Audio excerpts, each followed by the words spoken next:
റിയൽമിയുടെ Realme GT5 എന്ന പുതിയൊരു smart phone launch ചെയ്യാൻ പോകുന്നുണ്ട്. ഈ ഫോണിൻ്റെ ഫീച്ചേഴ്സിനെ പറ്റിയിട്ടുള്ള പല കാര്യങ്ങളും ഇപ്പോൾ അറിയാൻ കഴിഞ്ഞിട്ടുണ്ട്. ഈ ഒരു വീഡിയോയിൽ നമ്മൾ നോക്കാൻ പോകുന്നത് റിയൽമി GT5 എന്ന സ്മാർട്ട് ഫോണിനെ പറ്റിയിട്ടാണ്. ആദ്യം നമ്മൾ ഫീച്ചേഴ്സും കാര്യങ്ങളൊക്കെ നോക്കുകയാണെന്നുണ്ടെങ്കിൽ ഡിസ്പ്ലേയുടെ കാര്യത്തിൽ റിയൽമി GT5ൽ 6.74 ഇഞ്ചിൻ്റെ 1.5K ഡിസ്പ്ലേ വന്നേക്കാം. ഫുൾ HD റെസൊല്യൂഷനേക്കാളും കുറച്ചും കൂടി ബെറ്റർ ആയിട്ടുള്ള ഒരു റെസൊല്യൂഷനും കാര്യങ്ങളൊക്കെ ഇതിൽ വരുന്നതായിരിക്കും. OLED പാനലായിരിക്കും ഇതിൽ വരിക. ഡിസ്പ്ലേയിൽ 144 ഹെർട്സിൻ്റെ റിഫ്രഷ് റേറ്റ് സപ്പോർട്ട് ചെയ്തേക്കാം. പിന്നെ പഞ്ചോൾ ഡിസൈൻ ഇതിൽ വരുന്നതായിരിക്കും. പഞ്ചോൾ വരിക ടോപ്പ് സെൻറ്റർ ഭാഗത്തായിട്ടായിരിക്കും.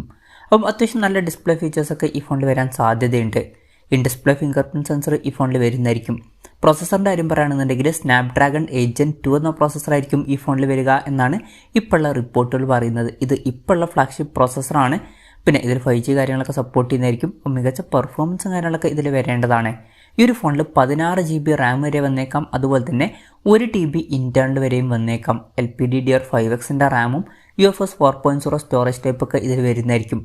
ആൻഡ്രോയിഡ് 13 ബേസ് ആയിട്ടുള്ള റിയൽമി സോഫ്റ്റ്വെയർ ആയിരിക്കും ഈ ഫോണിൽ വരിക. പിന്നെ ഈ ഫോണിൽ 3.5mm ഓഡിയോ ജാക്കും അതുപോലെ തന്നെ മെമ്മറി കാർഡ് സ്ലോട്ടൊന്നും വരാൻ സാധ്യതയില്ല. ക്യാമറയുടെ കാര്യം പറയുകയാണെന്നുണ്ടെങ്കിൽ ഫോണിൻ്റെ പിന്നിൽ ട്രിപ്പിൾ ക്യാമറ സെറ്റപ്പ് വരാനാണ് സാധ്യത. 50 മെഗാ മെയിൻ ക്യാമറ സെൻസർ ഇതിൽ വന്നേക്കാം. ഇത് സോണി IMX 890യുടെ സെൻസർ ആയിരിക്കും. പിന്നെ ഇതിൽ OS എന്നുള്ള ഫീച്ചറും സപ്പോർട്ട് ചെയ്തേക്കാം.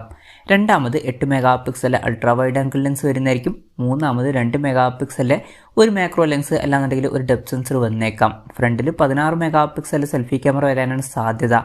ഇനി ബാറ്ററിയുടെ കാര്യം പറയുകയാണെന്നുണ്ടെങ്കിൽ 2 വെർഷൻസ് വന്നേക്കാം. ഒരു വെർഷനിൽ 4600 mAhന്റെ ബാറ്ററിയും അതുപോലെ തന്നെ 240 വാട്ടിൻ്റെ ഫാസ്റ്റ് ചാർജ് സപ്പോർട്ടും വന്നേക്കാം. വളരെ കൂടിയൊരു ചാർജിങ് സ്പീഡും കാര്യങ്ങളൊക്കെ ഇതിൽ വരാൻ സാധ്യതയുണ്ട്.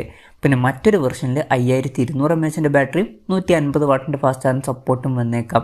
150 വാട്ടിൻ്റെ ഫാസ്റ്റ് ചാർജ് സപ്പോർട്ട് എന്നുള്ളതും അത്യാവശ്യം നല്ലൊരു ചാർജിങ് സ്പീഡ് തന്നെയാണ്. രണ്ട് ഫോണുകളിലും Type-C ചാർജിങ് പോർട്ടായിരിക്കും വരിക. അപ്പം ഇതൊക്കെയാണ് ഫീച്ചേഴ്സിനെ പറ്റിയിട്ട് ഇപ്പോൾ പറയാൻ കഴിഞ്ഞിട്ടുള്ള കാര്യങ്ങൾ. ഇനി ലോഞ്ച് ഡേറ്റിൻ്റെ കാര്യം പറയുകയാണെന്നുണ്ടെങ്കിൽ അതിനെ പറ്റിയിട്ടുള്ള കൺഫർമേഷൻസ് ഒന്നും ഇപ്പം പുറത്തു വന്നിട്ടില്ല. എന്നാലും ചില റിപ്പോർട്ടുകളിലൊക്കെ പറയുന്നത് ഓഗസ്റ്റിൽ ഈ സ്മാർട്ട് ഫോൺ ലോഞ്ച് ചെയ്തേക്കാം എന്നാണ്. പക്ഷെ മിക്കവാറും ആ ഒരു ടൈമിൽ ചൈനീസ് മാർക്കറ്റിലായിരിക്കും ഈ ഒരു സ്മാർട്ട് ഫോൺ ലോഞ്ച് ചെയ്യുക. പിന്നീട് മാത്രമായിരിക്കും ഇന്ത്യൻ മാർക്കറ്റിലോട്ടൊക്കെ ഈ ഫോൺ എത്തുക. പിന്നെ ഇന്ത്യയിൽ അഥവാ ലോഞ്ച് ചെയ്യുകയാണെന്നുണ്ടെങ്കിലും വേറെ ഏതെങ്കിലുമൊക്കെ പേരിൽ ലോഞ്ച് ചെയ്തേക്കാം. എന്തായാലും കൺഫർമേഷൻസ് ഒന്നും ഇപ്പം പുറത്ത് വന്നിട്ടില്ല. ഇനി വിലയുടെ കാര്യം പറയുകയാണെന്നുണ്ടെങ്കിൽ അതിനെ പറ്റിയിട്ടുള്ള കാര്യങ്ങളും ഇപ്പം അറിയാൻ കഴിഞ്ഞിട്ടില്ല. എന്നാലും നമ്മുടെ എക്സ്പെക്റ്റേഷനും കാര്യങ്ങളൊക്കെ പറയുകയാണെന്നുണ്ടെങ്കിൽ ഈ ഒരു ഫോൺ ചിലപ്പം ഇന്ത്യൻ മാർക്കറ്റിൽ ഒരു 50,000 രൂപ പ്രൈസ് റേഞ്ചിലൊക്കെ ആയിട്ട് ലോഞ്ച് ചെയ്തേക്കാം. കൺഫർമേഷൻസ് ഒന്നുമില്ല, ജസ്റ്റ് നമ്മുടെ എക്സ്പെക്റ്റേഷൻ പറഞ്ഞു എന്നേ ഉള്ളൂ. എന്തായാലും ലോഞ്ച് ഡേറ്റിനെ പറ്റിയിട്ടുള്ള കൂടുതൽ കാര്യങ്ങളൊക്കെ അറിയുമ്പം അതിനെ പറ്റിയിട്ടുള്ള വീഡിയോസൊക്കെ നമ്മൾ ചെയ്യുന്നതായിരിക്കും. അതുപോലുള്ള വീഡിയോസൊക്കെ കാണാൻ താല്പര്യമുണ്ടെന്നുണ്ടെങ്കിൽ ഈ ചാനൽ സബ്സ്ക്രൈബ് ചെയ്യാവുന്നതാണ്. എന്തായാലും റിയൽമിയുടെ റിയൽമി GT5 എന്ന പുതിയൊരു സ്മാർട്ട് ഫോൺ ലോഞ്ച് ചെയ്യാൻ പോകുന്നുണ്ട്.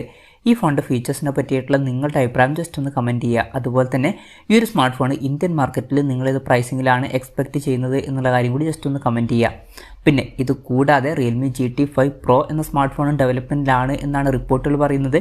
അതിൽ സ്നാപ്ഡ്രാഗൺ 8 Gen 3 എന്ന പ്രോസസ്സർ വന്നേക്കാം എന്നും പറയപ്പെടുന്നുണ്ട്. എന്തായാലും ആദ്യം റിയൽമി GT5 എന്ന ഫോൺ വരാനാണ് സാധ്യത.